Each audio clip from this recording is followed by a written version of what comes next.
more after this break.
With the news.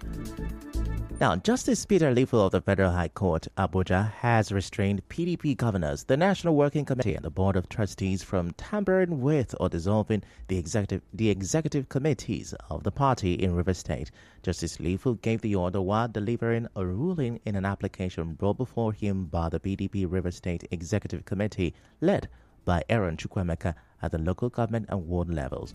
The court also restrained them from constituting any interim committee to replace the officers of the party at the state, local government and ward levels. The judge also restrained the Independent National Electoral Commission (INEC) from accepting or recognizing any other person or groups other than those elected at the state, local government and ward elections of the PDP in the state. Hearing has been fixed for the 4th of October.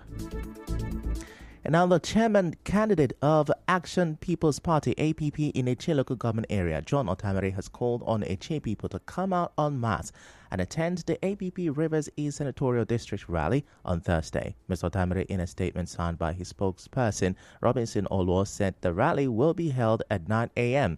at the Captain Elicha Amadi Polytechnic, Port Harcourt. The statement said the rally will witness the presentation of flags to the APP chairmanship candidate John Otamere and other APP chairmanship candidates contesting in the Rivers East Senatorial District. The Supreme Council for SIM Worldwide Emoha Local Government Area Chapter says it has declared its support for the All People's Party APP chairmanship candidate for Emoha, David Omereji, ahead of the October 5th local government elections. Speaking during a solidarity visit to Omereji at his office in Port Harcourt, the chairman of the Supreme Council for SIM in Emoha, Chris Mbata, said the endorsement was based on Mr. Omereji's performance as the caretaker committee chairman of the council over the last 3 months. Mr. Mbata added that Mr. Omereji, if elected, would build on his achievement in the area.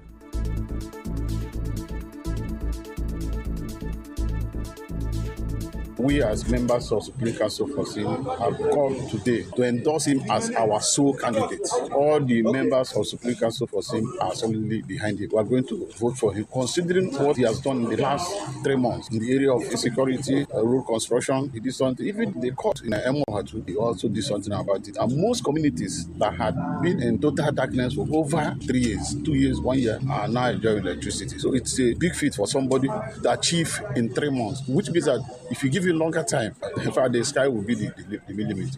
Also speaking, the group's coordinator, Simeon Onuchukwu, also called on the people of Emoha to come out in large numbers and vote for David Omereji on Saturday, October 5th. We have endorsed him, and right before now, even before this time, we have gone round to the remotest part of Emoha to make sure that people come out to vote him as the executive chairman of Emoha local government. And we know by God's grace, come October 5th, he will be the chairman of Emoha local government. We are calling on Emoha people to come out en masse. We are going to the wards, to the units, for them to come out that day and vote him. Our correspondent reports that the APP chairmanship candidate David Omereji thanked the group for their support for Governor Siminalayi Fubara's administration and promised that if elected, his leadership would would bring transformation to Emoha. Moving on, Rivers State Governor Siminalayi Fubara says his decision to focus on investing in human capital rather than constructing roads and bridges is to secure the future of the state. Governor Fubara said this when the Vice Chancellor of the Rivers State University, the Registrar and members of the Medical and Dental Council of Nigeria paid him a courtesy visit at the Government House, Port Harcourt. We know that for us to achieve, to defend and protect the interests of this state, we don't need to be violent. The only person who desires violence is one who knows he has nothing to lose. But if you have something to lose, you cannot take the path of war. So we accepting to take the path of peace is because this state is important to us. And we want to leave this state not just by building roads, building bridges that after some years people will forget about. It is to build people that will build other people. Governor Fubara said citizens will not seek medical care abroad once the 5 intermediary hospitals currently under construction across the state are completed.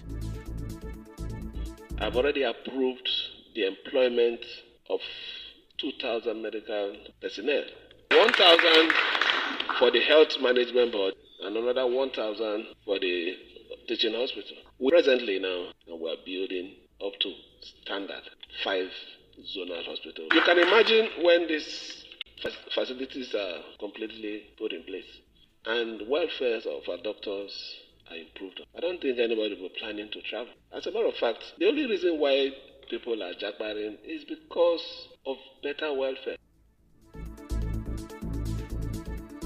Now, in the meantime, Governor Fubara has inaugurated a task force to oversee the revitalization of Songhai Farm. It is in collaboration with 2 private companies. Speaking during the inauguration of the task force at the Government House, Port Harcourt, the governor charged them to ensure the Songhai Farm is revived for food sufficiency and to the benefit of Rivers people.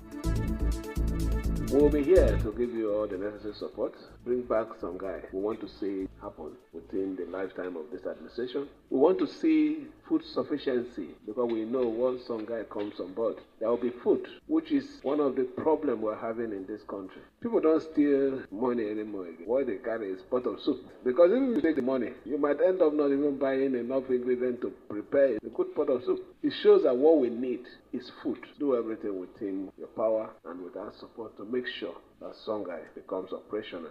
Governor Fubara also explained why the agreement with a previous investor was terminated.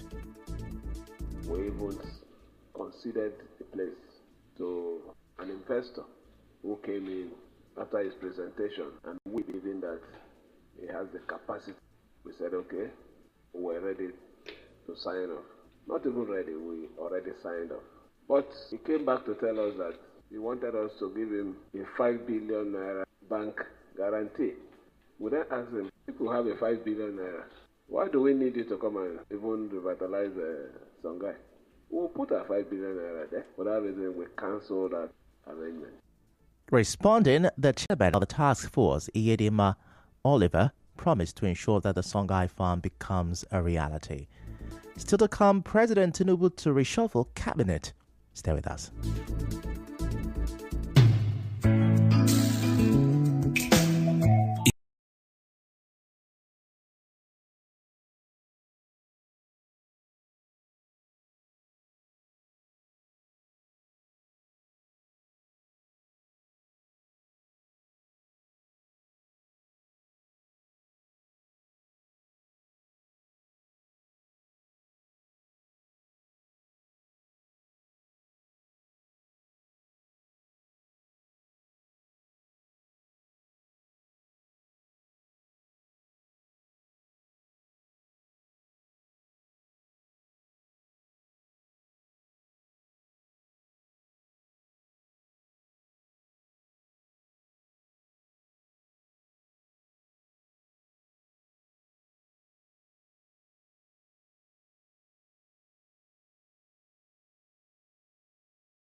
of the news. The acting sole administrator of the River State Waste Management Agency, RUWAMA, Prince Ohia, says the ban on cart pushers in the state remains in full enforcement, responding to concerns that cart pushers are needed for waste disposal. Mr. Ohia told correspondent Emekotoka that RUWAMA has registered service providers available to handle waste collection for both communities and individuals. The ban on the cart push is still enforceable. It is still in place. We cannot, for the sake of individuals, push away something that is meaningful to the entire state. We have people that we call service providers. They are registered in Rwama. Any community that want to have a service provider that can evacuate the waste can approach Rwama to give them one. And that one might even take prices that will be lower than what the cart pushers are taking.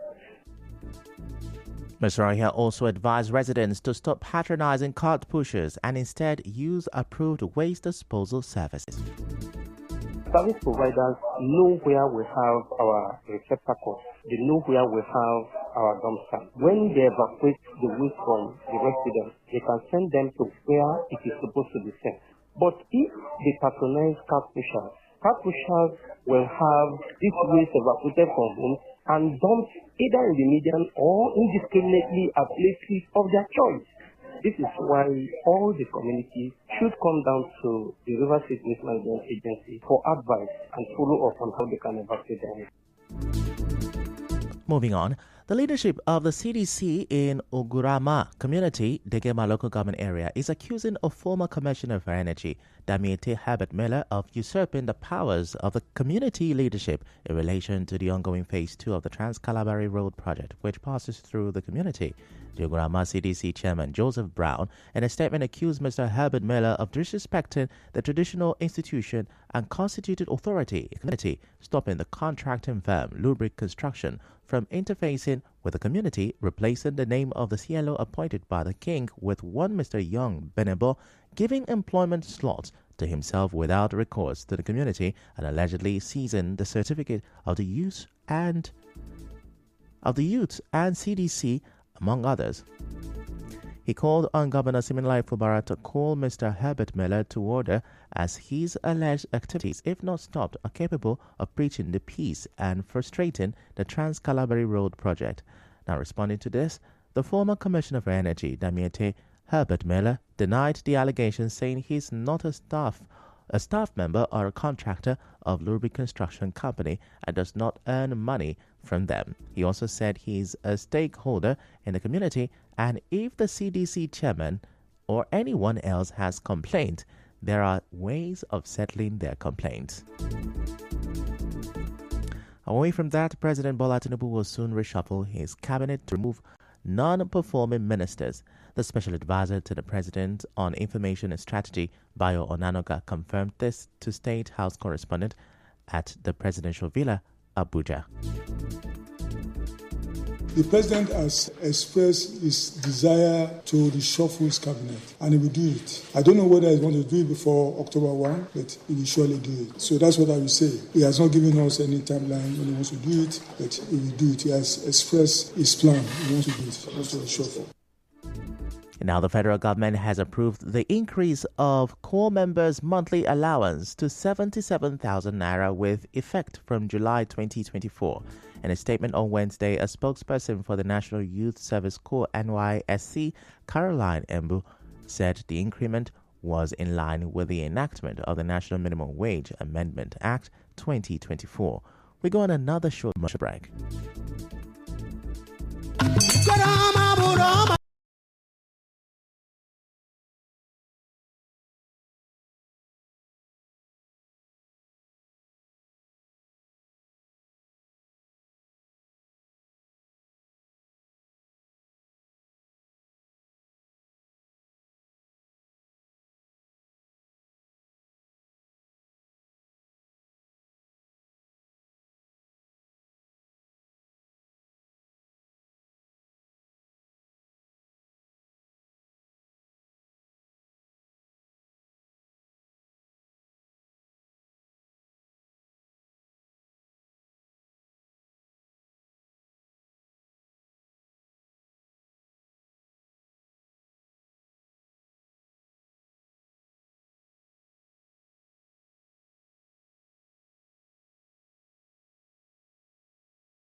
You news from around the world.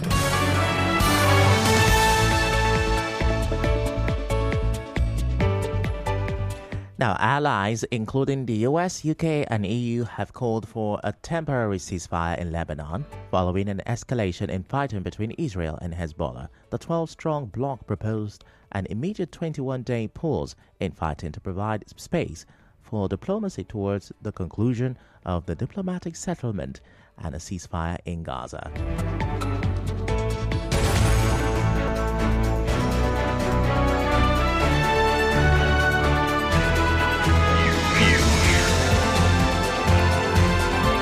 This is the news on 92.3 Nigeria Info.